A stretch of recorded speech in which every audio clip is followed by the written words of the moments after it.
নমস্কার, সবাই কেমন আছেন? প্রিয়াঙ্কা ব্লগ চ্যানেলে আপনাদের স্বাগতম নতুন একটি ভিডিওতে।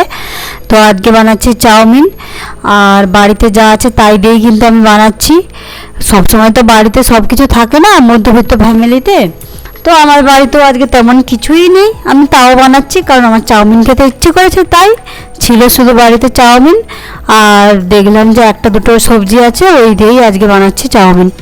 তো এখন আমি চাউমিনটা ভালো করে সেদ্ধ করে নিচ্ছি একটু নুন আর তেল দিয়ে, যাতে চাউমিনটা ঝরঝরে হয়।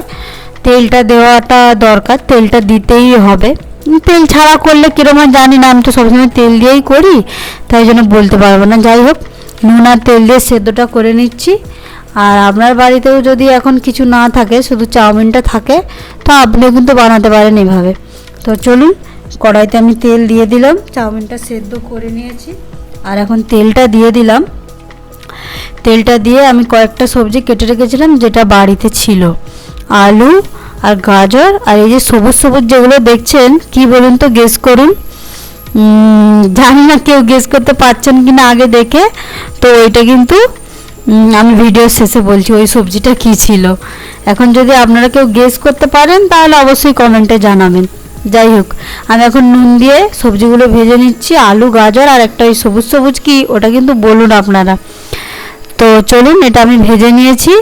আর এখন আমি কিছুটা আদা আর লঙ্কা কুচিয়ে রেখেছিলাম, ওইটা দিয়ে একটু ভেজে নিচ্ছি। যেহেতু আদা আর লঙ্কা, তাই জন্য একটু ভেজে নিতে হবে।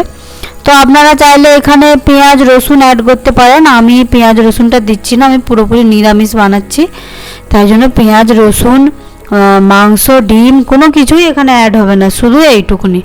যেহেতু চাউমিন খেতে ইচ্ছে করছিল, তাই জন্য বাড়িতে যা ছিল সেইভাবেই বানালাম, কিন্তু খেতে খুব সুন্দর হয়েছিল। আমার বাড়িতে সবাই খেয়ে তাই বললো যে হ্যাঁ ভালোই হয়েছে। তো যাই হোক, সোয়াবিন একটুখানি দিলাম, আর ছিল বলে তাই, না থাকলে আপনারা না দিতে পারেন, ওর জায়গায় আপনাদের যদি বাড়িতে ডিম থাকে মাংস থাকে ওগুলোও অ্যাড করতে পারেন। তো আমি দেখুন চাউমিনটা এখন যেটা সেদ্ধ করে রেখেছিলাম ওটা এখন দিয়ে দিচ্ছি। আর দিয়ে দিলাম একটু গোলমরিচের গুঁড়ো দিলাম, আর একটুখানি দিয়ে দিলাম চিলি সস। আর সয়া সসটা এসে দেখলাম যে নেই, আমি ভেবেছিলাম যে আছে, কিন্তু যখন আমি রান্নাঘরে ঢুকি এসে দেখছি সয়া সস নেই, আর এই মুহূর্তে দোকানে যাওয়ার মতো কেউ নেই।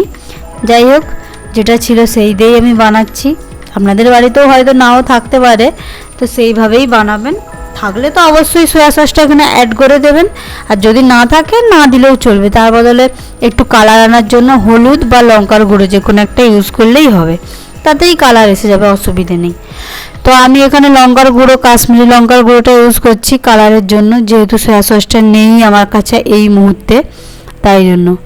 আর আমি আগেই কিন্তু বলে দিয়েছি যে আমি সব কিছু নিয়ে এখানে চাউমিনটা বানাচ্ছি না। তার কারণ হচ্ছে আমার ইচ্ছে হয়েছিল খেতে, আমি বানাতে চলে এসেছি। কি আছে না নেই আমি কিছুই দেখিনি, যেইটুকুনি যা কিছু ছিল তাই দিয়েই বানাচ্ছি। একটা বাড়িতে ম্যাগি মশলা ছিল, তো আমি ওই ম্যাগি মশলাটা দিয়ে দিলাম। আপনাদের কাছে থাকলে দেবেন, না থাকলেও কিছু একটা মশলা দেওয়ার ব্যবস্থা করবেন, কারণ একটু মশলাটা দিতে হয়। যাই হোক, না থাকলে আর কিছু তো করার নেই, আমার কাছে ছিল বলে দিলাম, না হলে এটাও দিতাম না। তাই যাই হোক, এখন চাউমিনটা আমি এখন ভেজে নিচ্ছি। আর দিয়ে দিলাম একটু টমেটো সস, এটা তো থাকেই বাড়িতে মোটামুটি সব সময়, সবার বাড়িতেই, বাচ্চা যাদের আছে তাদের তো টুকটাক বাড়িতে থাকেই এটা ওটা খাওয়ার জন্য। তো আমার বাড়িতেও ছিল, দিয়ে দিলাম। টমেটো সসটা এখন দিয়ে ভালো করে মিক্সড করে নিচ্ছি। আর দেখুন, এখানে মিক্সড করে নিলেই কিন্তু আমার চাউমিন রেডি। আর একদম কিন্তু দেখলেন যে প্রথমেই যা তেল দিয়েছিলাম তাতেই করছি, তেল ঝাল সব অল্প দিয়ে। তো আপনারা কিন্তু এভাবে করতে পারেন, তার জন্য আপনাদের শরীরে বেশি তেলও যাবে না, কিছুই না, অল্প তেলে এইভাবে কিন্তু করতে পারেন। আর এখানে আঁচটা কিন্তু একদম কম রাখবেন, না হলে যেহেতু আমি তেল কম ইউজ করেছি, তো তার জন্য কিন্তু নিচে অনেক লেগে যেতে পারে।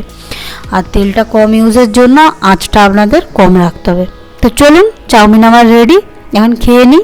আর যাই হোক, চাউমিনটা কিন্তু খুব সুন্দর হয়েছিল খেতে, একবার বানিয়ে দেখতে পারেন এইভাবে।